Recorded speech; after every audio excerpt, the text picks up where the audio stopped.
back in our days, people didn't like none of that. They didn't even like people to be gay or lesbians or any of that stuff. So it was really hard, and I used to hear all kinds of rude comments to my sister when we were in middle school and high school, and I always had to defend her and stuff, and I would hit all these guys or whoever was talking crap. So it was really hard for me to see what my sister had to deal with, and then for you to say, you wanted to be trans. So I think that was my hardest thing to comprehend, you wanting to be, because this world and these people are really rude and they're heartless.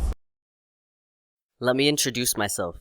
I'm Damián Francisco Garcia Lopez Marquez Valdez. I'm Chicano, born and raised in New Mexico, and I just so happen to be transgender. I grew up not only in a Chicano family, but I'm surrounded by my heritage throughout my city and the state of New Mexico. I remember going to mantanzas, making tortillas out of scratch, the get-togethers, the food, singing Spanish music, dancing to that music. I loved every second of it. When I think of my great-grandmother Perfilia, I think of the epitome of a Chicano woman. Whenever you stepped into her house, it felt like home. There was always food. She was always cooking. Anybody that walked into her house would always get fed, whether you were hungry or not. Everyone would always leave full of food and love. My grandpa and great-grandpa would play guitar and sing Spanish songs with my great-grandmother.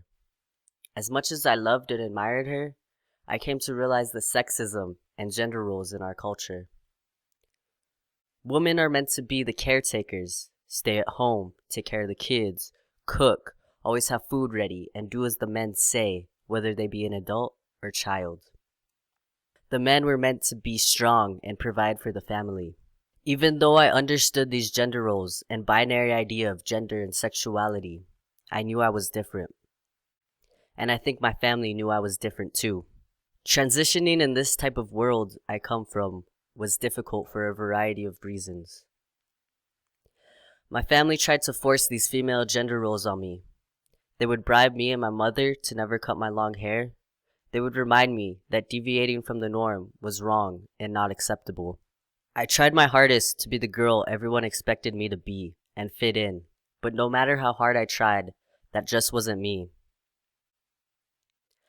As I grew older, I started to experience internalized racism.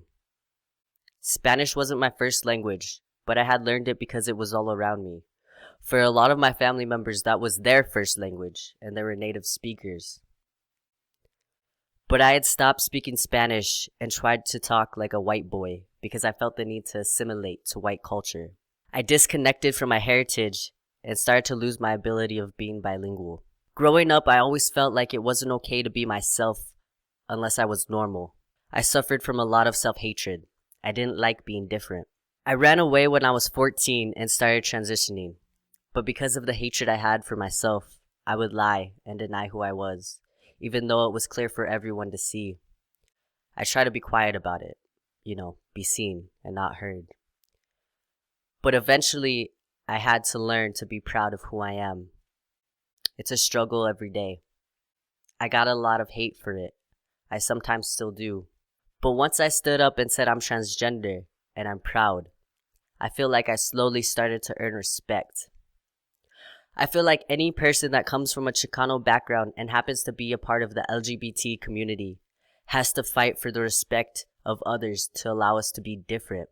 But at the end of the day, I'm proud of the brown blood that runs through my veins, because there's a lot of love and it's all about family. I once read a book where this woman followed the lives of transgender women, and there's a passage that always spoke to me. It says, "Here I really started to cry, grieves of rage and grief filling me up, and shuddering out all the broken pieces of stories I've been carrying around these past years.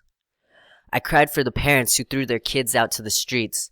I raged for the system that was blind to them too, that didn't have enough beds, that sent them to parole schools, that arrested children for having sex with grown men so they could eat food at night. I cried for black market hormones, and for HIV, and for the fact that every single trans kid I cared about had tried to commit suicide. And I cried for meth and crack and H and smack and crank. And I cried that gender was at first more crucial and then more meaningless than I ever thought it could be. Because really, the only vital life force is love. And that seemed to be what was in such short supply to begin with. That passage always spoke out to me because it reminded me that love was all we need. And I know I have a big support system of people who love and respect me and will always be there for me. That's why I'm proud to be Chicano, and I'm proud to be transgender.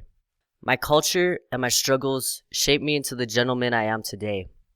My name is Damián Francisco Garcia Lopez Marquez Valdez. I'm 21 years old, I'm Chicano, I'm transgender, and I'm proud.